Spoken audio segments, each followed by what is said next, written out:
एक लड़का अगर उसकी कोई भी गर्लफ्रेंड बनी तो उसमें खामियां निकाल कर उससे वो ब्रेकअप कर लेता था, पर फिर उसके फ्रेंड्स की शादी होने लग गई। उसे अपनी लाइफ के बारे में टेंशन आने लग जाता है। तभी उसकी फ्रेंड ही उसकी गर्लफ्रेंड बन गई। क्या इस रिलेशनशिप को निभा पाएगा, ये हम आज की हमारी मूवी +1 2019 की एक हॉलीवुड रोमांटिक मूवी हम देखने वाले हैं। अगर आपको वीडियो अच्छा लगता है तो प्लीज लाइक और कमेंट जरूर कर दीजिएगा।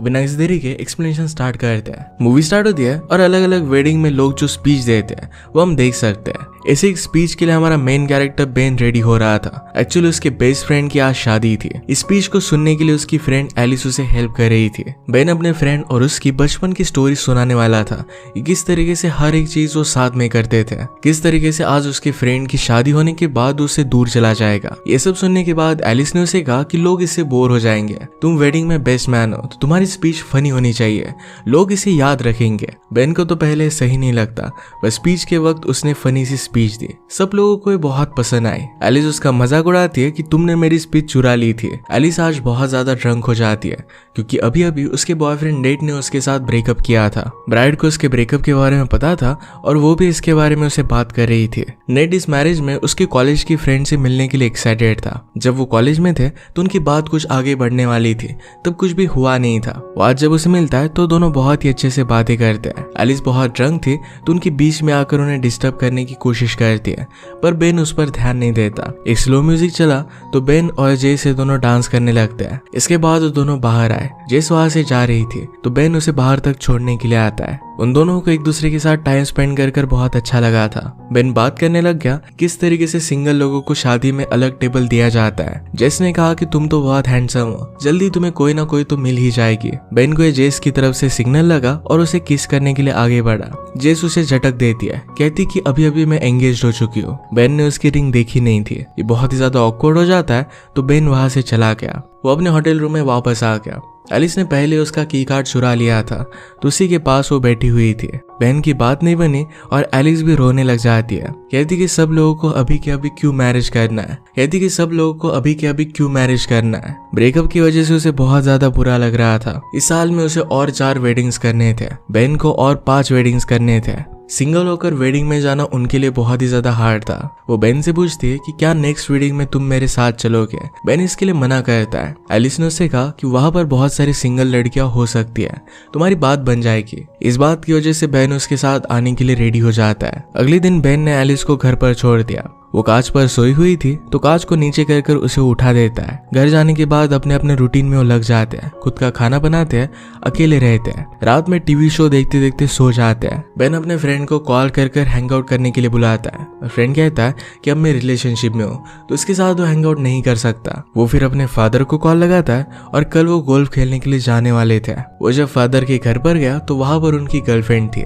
आजकल वो बहुत ज्यादा फादर के साथ रहने लग गई है। वो फादर से पूछता है कि तुम दोनों में चल क्या रहा है। फादर ने कहा कि मैं उसके साथ शादी करने वाला हूँ, अभी अभी मैंने उसे प्रपोज किया था, आज इसी के बारे में मुझे तुमसे बात करनी थी। नेट कहता है कि आपका ऑलरेडी 2 बार डिवोर्स हो चुका है, 3rd बार शादी करना है सही नहीं होगा। फादर चाहते थे कि बेन उनकी गर्लफ्रेंड से मिले और उसे जान ले। बेन कहता है कि इस वीकेंड में मैं एलिस के साथ मैरिज के लिए जा रहा हूँ, शायद बाद में कभी उसे मिल लेगा। अब हम उसी वेडिंग को देखते हैं। बहुत ज्यादा बारिश चल रही थी और सब लोग घर आ रहे थे। बेन एलिस से कहता कि तुमने तो मुझसे कहा था कि तुम अपनी फ्रेंड से मुझे मिलवाओगी, पर ऐसा कुछ भी हुआ नहीं। बुरी वेडिंग में किसी भी लड़की के साथ मेरा कुछ भी रोमांटिक सा मूवमेंट हुआ नहीं। एलिस कहती कि ये क्या होता है। बेन कहता है कि जैसे मूवीज में दिखाते हैं कि आप बुक स्टोर में गए और वहां पर किसी से मिले और उसी के साथ पूरी जिंदगी बिताते हो। एलिस इन सब चीजों पर थोड़ा सा भी बिलीव नहीं करती थी, पर उससे पूछती है कि वो मेरी फ्रेंड है, क्या तुम्हें अच्छी लगती है। बेन को अच्छी लगी थी।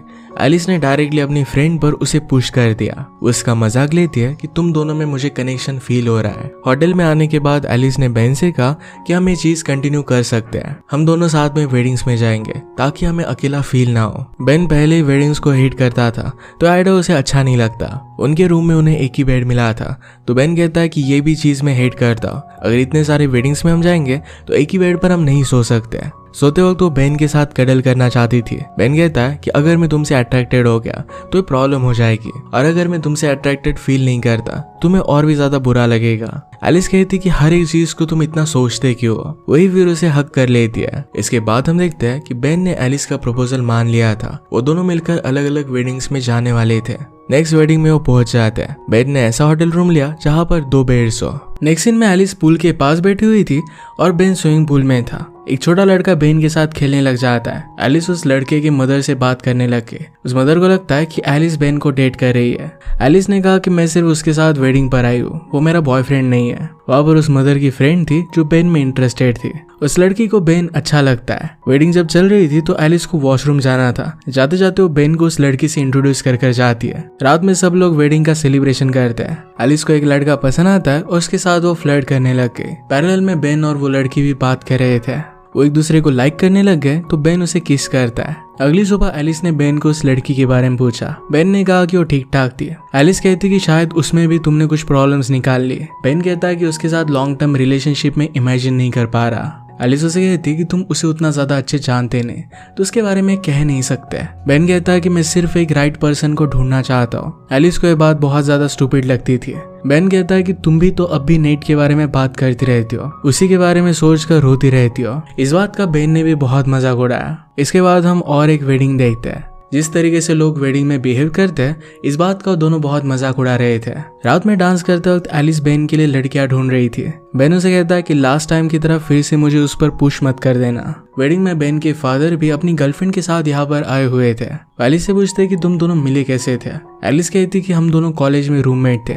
बेन को मेरी फ्रेंड पसंद आई थी, इसी वजह से वो मेरा फ्रेंड बना था। फादर को एलिस बहुत पसंद आती है और अपने वेडिंग के लिए उसे वो इन्वाइट करते हैं। फादर ने बेन से बात की और अपनी शादी में उसे बेस्ट मैन बनने के लिए कहा। बेन इसके लिए पहले तो मना करता है पर बाद में इस पर वो सोचने वाला था। एलिस की एक फ्रेंड आकर उसे मिलती है। उसे पता नहीं था कि नेट का और एलिस का ब्रेकअप हो चुका है। उसे कहती कि तुम दोनों की जोड़ी बहुत ही अच्छी लगती है। इस बात की वजह से एलिस को बहुत बुरा लगता है। रात में सब लोग स्विमिंग करने के लिए पूल में चले गए। वहाँ पर वो बहुत ज्यादा ड्रंक हो जाते हैं। एलिस कहती कि तुम्हारे फादर ने तुम्हें बेस्ट मैन बनने के लिए कहा, इसके बारे में तुमने मुझे बताया क्यों नहीं। बेन कहता है कि ये सब मुझे बहुत ही ज्यादा वियर्ड लगता है, इसके बारे में बात करना बहुत ही अनकंफर्टेबल है। फादर ने मदर के साथ डिवोर्स कर हमारी फैमिली को बर्बाद कर दिया। अब वो फिर से शादी कर सब कुछ ठीक करना चाहते हैं। ये सब बातें उसे अच्छी नहीं लगती। एलिस कहती कि मेरे मदर और फादर अब भी एक साथ है पर एक दूसरे को बहुत ही ज्यादा हेट करते हैं। कभी भी वो अच्छे से एक साथ बैठ नहीं सकते। एटलीस्ट तुम्हारे पेरेंट्स एक दूसरे से दूर होकर खुशी ढूंढना चाहते हैं, एक बहुत ही अच्छी बात है। बेन को एलिस के लिए बुरा लगता है और उसे हक कर लेता है। वो दोनों बहुत देर तक बातें कर रहे थे और स्विमिंग पूल में कोई भी नहीं था। उनकी होटल तक की राइड वहां से चली गई थी। वो दोनों फिर वॉक करते हुए घर आ रहे थे। एलिस को फूलों का शॉप देखता है, उसे फूल बहुत पसंद है। बेन कहता है कि मुझे फूलों का कंसेप्ट ही अच्छा नहीं लगता, वो बहुत ही जल्द मुरझा जाता है, तो उन्हें बाय करने का फायदा क्या है। एलिस कहती कि जब आपको कोई फूल देता है तो आपको बहुत अच्छा फील होता है, ये फीलिंग ही बहुत इंपॉर्टेंट होती है। होटल से जाने का शॉर्टकट सेमेटरी से गुजर रहा था। एलिस घोस्ट पर बिलीव करती थी। कहती है कि हमें हमारा नाक बंद कर वहां से भागना चाहिए। वो दोनों भागते भागते एलिस नीचे गिर जाती है। बेन उसे उठाने के लिए आया। वो दोनों करीब आ गए और फिर वहीं पर इंटीमेट हो जाते हैं। सुबह होने पर वो घर के लिए निकल पड़े। कल रात की वजह से उन दोनों में कुछ ऑकवर्डनेस था, वे इसके बारे में वो बात नहीं करते। वो घर पर पहुंचे तो बेन ने खुद गाड़ी से उसका बैग निकाल दिया। ऐसा वो कभी भी करता नहीं था। एलिस ये सब ऑकवर्डनेस समझकर उसे कहती है कि कल रात की बात हमसे सिर्फ एक मिस्टेक होगी, ऐसा समझकर हम भूल जाएंगे। बेन भी इस बात से एग्री करता है। इसके बाद एक वेडिंग के लिए बेन अकेला गया। थोड़ी देर में एलिस वहां पर पहुंच जाती है। उसने कहा कि उस रात के बाद हमने बात ही नहीं की थी। वो दोनों एक ही रूम बुक करते हैं। बेन ने उनके रूम में ऑलरेडी शैंपेन रखी हुई थी। इसके बाद वो दोनों अपने फ्रेंड से बात करने के लिए गए। फ्रेंड समझ जाते हैं कि एलिस और बेन के बीच में कुछ ना कुछ तो हुआ है। इसका बहुत मजाक उड़ाते हैं। एलिस बेन से पूछती है कि क्या सब कुछ ठीक है। बेन ने कहा कि मेरे फादर की वेडिंग में क्या मुझे बेस्ट मैन बनना चाहिए। एलिस उसे कहती कि तुम्हारे फादर को तुम्हें हाँ कह देना चाहिए, बाकी सब कुछ ठीक हो जाएगा। बेन उसे कहता है कि उस रात के बारे में मैं सोच रहा था, उनमें जो भी हुआ था ये बेन को अच्छा लगा था। एलिस भी कहती कि मुझे भी तुम्हारे साथ बहुत अच्छा लगता है। इसके बाद वो दोनों इंटीमेट हो जाते हैं। अब वो एक कपल बन चुके थे। अगली सुबह बेन उसे कहता इस बार हम 1-2 दिन ज्यादा रह सकते हैं ताकि वो एक दूसरे के साथ टाइम स्पेंड कर सके। यह आइडिया एलिस को बहुत अच्छा लगा। इसके बाद वो दोनों मिलकर वेडिंग को एंजॉय करते हैं। उन्होंने अपनी एक ब्यूटीफुल रिलेशनशिप स्टार्ट की, अपने मोमेंट्स को एंजॉय किया। इसके बाद कुछ टाइम गुजर चुका था और हम और एक वेडिंग देखते हैं। इस बार ये वेडिंग एलिस की सिस्टर की थी। एलिस की मदर बेन से बात कर रही थी, कितने सालों तक तुम एक दूसरे के साथ हो, तुम तो एलिस से बहुत पहले से प्यार करते होंगे। बेन उन्हें समझाने की कोशिश करता है कि अभी अभी उनकी रिलेशनशिप स्टार्ट हुई है, पर एलिस के पेरेंट्स को लग रहा था कि वो बहुत सालों से रिलेशनशिप में है। इन सब से एलिस बेन को बचा लेती है। इसके बाद वो रात में एक साथ थे। एलिस के फोन पर उसके एक्स बॉयफ्रेंड नेट का मैसेज आता है। इस बात से बेन जरा अपसेट हो गया। वो एलिस से इसके बारे में कहता है, पर एलिस नेट को रिप्लाई नहीं देने वाली थी। वो कहती कि अब मैं तुम्हारे साथ हूँ और यही मेरे लिए इनफ है। उसके साथ आज रात इंटीमेट होना चाहती थी, पर बेन का मूड चला गया था। अगली सुबह एलिस के फादर के साथ मिलकर बेन कुछ फोटोग्राफ्स लगा रहा था। इन फोटोग्राफ में एलिस और नेट की भी एक फोटोग्राफ थी। फादर इसके लिए उसे सॉरी कहते हैं। सब लोग जिस तरीके से नेट को प्रेशराइज कर रहे थे, इसके लिए एलिस ने उसे सॉरी कहा। नेट कहता है कि ये सब चीजें ठीक है। इसके बाद और कुछ टाइम गुजर गया। उनके और एक फ्रेंड की शादी थी। बेन चाहता था कि वो अपने फ्रेंड्स को खुद अपने हाथों से गिफ्ट दे। वैसे सब लोग अपने गिफ्ट्स कुरियर कर देते थे। बेन जब खुद लोगों को गिफ्ट देता है तो उनके फेस की स्माइल देखना उसे बहुत ही अच्छा लगता है। वेडिंग में जाने के लिए वो जरा लेट हो जाते हैं। एलिस को याद आया कि वो गिफ्ट लाना भूल गई थी। उसने अपने ही घर पर वो रखा हुआ था। ऑलरेडी वो लेट हो चुके थे, तो एलिस के घर पर जाकर फिर गिफ्ट लाना ये इम्पॉसिबल था। इस बात की वजह से बेन एलिस को बहुत बोलता है। एलिस ने कहा कि उन लोगों की शादी हो रही है, तुम्हारे गिफ्ट की वजह से उन्हें कुछ भी फर्क नहीं पड़ेगा। उसे बैड फील करा रहा था तो इसके बारे में उसे बता देती है। बेन इस सब्जेक्ट को छोड़ नहीं पाता। उन्होंने जाकर अपने फ्रेंड्स को कॉन्ग्रेचुलेशंस किया। एलिस मजाक करती है कि मैंने आपके लिए गिफ्ट लाया था, पर बेन ही उसे भूल गया। बेन इस बात से और भी ज्यादा गुस्सा हो जाता है। वहां पर एक जगह पर हेड्स वगैरह लगाकर फोटो ली जा रही थी और एक वेडिंग में उन्हें इन्वाइट किया गया था। एलिस इसके बारे में बेन से पूछती है तो बेन ने कहा कि वहां पर मैं नहीं आने वाला। एलिस कहती है कि वहां पर मैं अकेली नहीं जा सकती, तुम्हारा मूड खराब है, इसी वजह से तुम मुझे मना कर रहे हो। इस बात पर बेन बहुत ज्यादा गुस्सा होकर उस पर चिल्ला पड़ता है। सब लोग उन्हें देखने लग गए थे। इसके बाद वो वहां से चला गया और नीचे एलिस का वेट करने लग गया। एलिस नीचे आकर उससे कहती है कि तुम इतने टाइम तक यहाँ पर कर क्या रहे थे।